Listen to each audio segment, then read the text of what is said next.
Several days ago, when President Trump was asked about the Chinese military base over in Cuba, he revealed his plan, which would be to give China 48 hours to either shut down the base or experience 100% tariffs on all their goods coming into the U.S.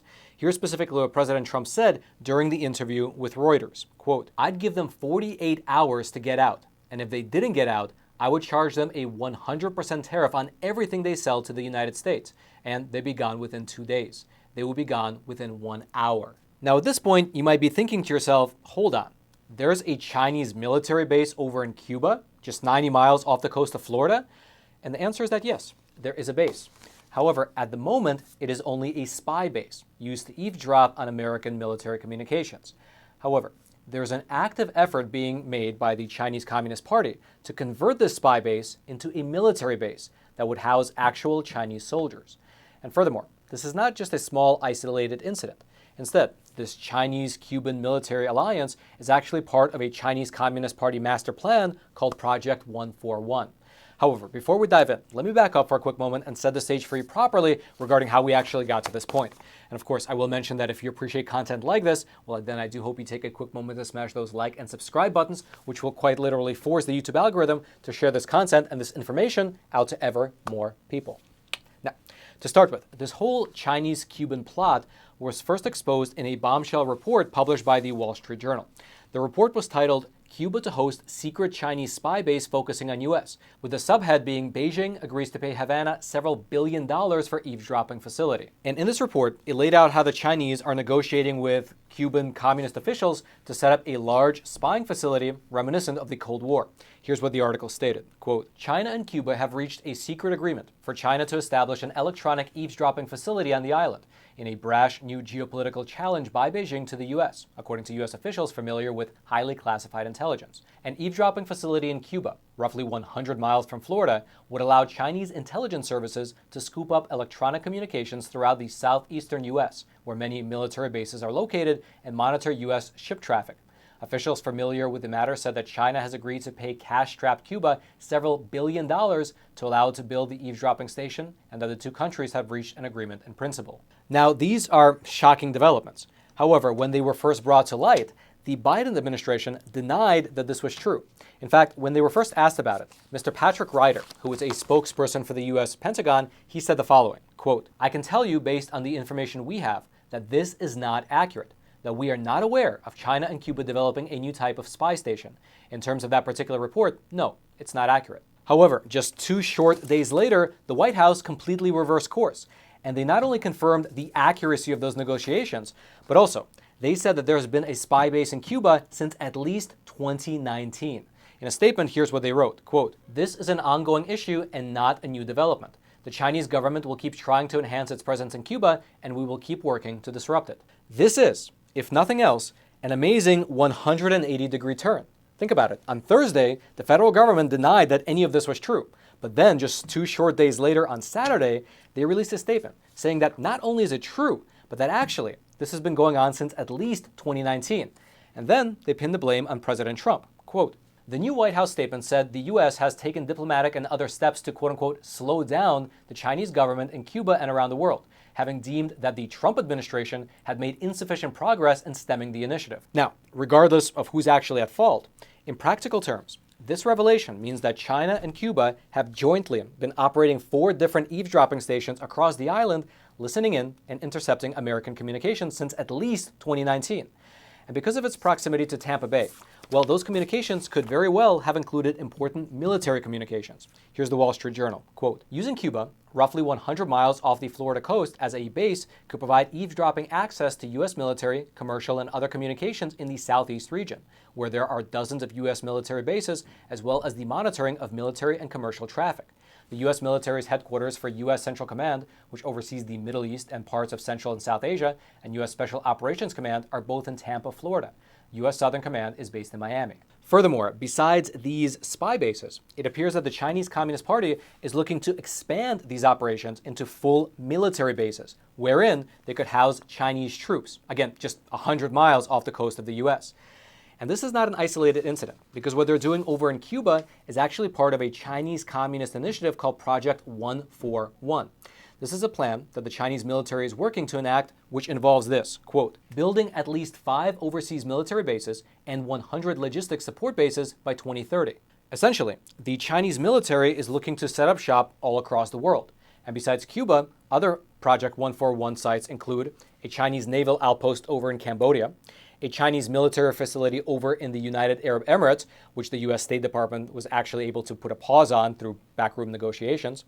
Then there's a Chinese base over in Djibouti on the Horn of Africa. And of course, you now have the base over in Cuba, which the Chinese communists are attempting to expand into a full military base. And so, with all these different developments, I'm reminded of a quote from Mr. Mark Twain. Quote, history never repeats itself, but it does rhyme.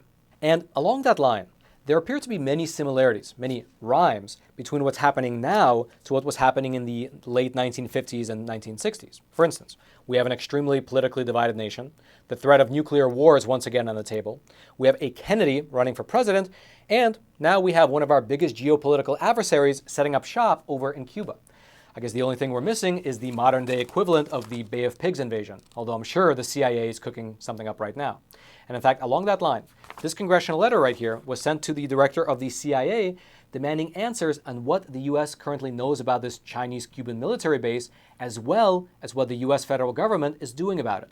Specifically, this bipartisan letter was written jointly by Senator Rob Menendez, the Democrat chairman of the Senate Foreign Relations Committee, as well as Congressman Michael McCaul, the Republican chairman of the House Foreign Affairs Committee. And here is part of what the letter reads. Quote, we write to express our alarm about recent reports that the Cuban regime and the People's Republic of China, PRC, have colluded to establish a deeply concerning military and intelligence partnership less than 100 miles from our shores. Congress and the American public deserve clarity about the national security implications of this direct provocation by our adversaries and the concrete steps the administration plans to take in response. We specifically request that the State Department and the Central Intelligence Agency, the CIA, provide a classified briefing to our committees regarding the following questions. And then they list out 12 concrete questions, including things like what the infrastructure looks like for this Cuban base, how long the Chinese have had this partnership with Cuba, what actions the administration has been taking behind the scenes to mitigate the threat, and so on and so forth. Some of the questions get quite specific. Now, the deadline for Sorry, is it raining money? Or rather, I should say that this is fake money being printed into oblivion by those geniuses over in Washington, D.C. And so before they completely obliterate your life savings, what I recommend you do is to convert that fake money into real money, which is physical gold and silver. And the best company to use is the sponsor of today's episode, American Hartford Gold, who also happens to be my own personal gold and silver bullion dealer. Now, American Hartford Gold is one of the best companies in the game. Besides myself, they have thousands of other 5-star ratings across the country. They have an A+ rating with the Better Business Bureau. They ship quickly, directly to your doorstep. Their product listings are awesome. They're stacked with great options of gold and silver bullion and coins. And best of all, they have amazing customer service. When you pick up the phone and call them, you feel good because not only do they have friendly staff, but they're a patriotic company that actually sponsors a program like ours, so you feel good knowing you support a company that supports the truth getting out into the wider American audience. And so calling them up is a no-brainer. But best of all, if you tell them that Roman sent you, they will throw in up to $5,000 worth of free silver with your first purchase. So giving them a call is a real no-brainer. So hit them up. It's 866-242-2352. That's 866-242-2352, or you can simply text the word Roman, R-O-M-A-N, Roman, to 65532. Roman to 65532. Of course, all their details will be down in the description box below. And now, let's head on back to the studio. And the deadline for the Biden administration to get back to these members of Congress is July 14th, 2023, which is exactly 2 days from now. Although, if I was a member of Congress, I would not hold my breath, waiting for the director of the CIA to get back to me regarding these questions. And actually, I would love to know your thoughts. Do you think that the director of the CIA will actually respond to these questions by Friday? And also, what do you make of the Biden administration denying the existence of this Chinese spy base, only to then turn around 2 days later and not only confirm its existence, but then also to blame the Trump administration for not doing enough to stop it? Do you think that this is just a political move? I'd love to know your thoughts. Please leave them in the comments section below. I'll be reading them later tonight as well into the week. And also, if you'd like to go deeper into any of my research notes for today's episode, I'll throw all those links down into the description box below this video for you to peruse at your own leisure if you're the type of person that likes to get deeper into the weeds. And then lastly, there's something else worth mentioning since we're on the general topic of China's Project 141. Because you see, while most of the public mainstream dialogue here in America revolves around arguing over minutiae, such as whether men can legally enter women's bathrooms or not. While we're discussing that, the Chinese Communist Party has put into place and has been executing on a 100-year plan to destroy America, of which this Cuban base is just a tiny, tiny component. And in order to expose this plan in its entirety, we here at the Epoch Times published a full-length documentary called The Final War. It's a 2.5-hour-long documentary detailing exactly what this 100-year-long plan is, as well as what we can do to counter it. Here's a trailer for that documentary. The American people are standing on the edge of a cliff. I'm a father. Like every dad, I want to see my kids grow and prosper. And I'm afraid for their future.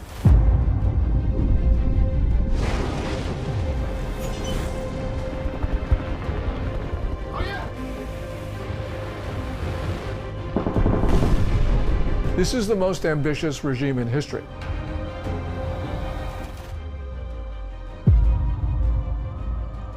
The Epoch Times investigation team had studied the CCP for years. But this time, what we uncovered was yielding evidence beyond our imagination. Hide our strength and bide our time. Yes, we're in World War III now. We are in a world war with the Chinese Communist Party without realizing it. The new Chinese military is the only one being developed anywhere in the world today that is specifically configured to fight the United States of America.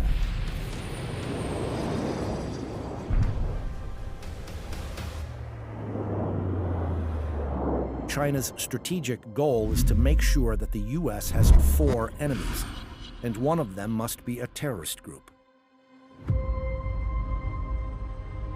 It is terrible that CCP has gotten so far along in this 100-year plan, but they've gotten really close to succeeding. Prepare to live in a world where you can be arrested for watching this documentary.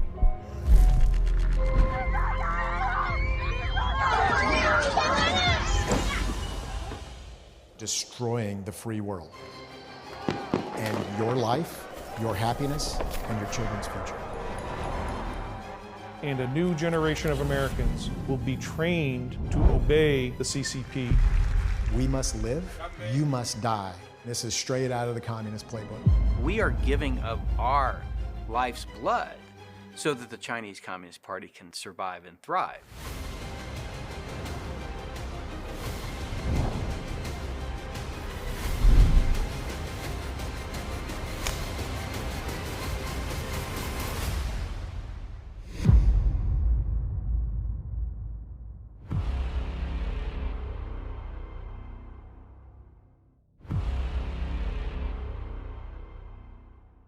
If you'd like to check out that awesome documentary, the link is right there at the very top of the description box below. Just click on that link and you can head on over to Epoch TV and watch it right away. Again, the link is right there at the top of the description box below. I hope you check it out.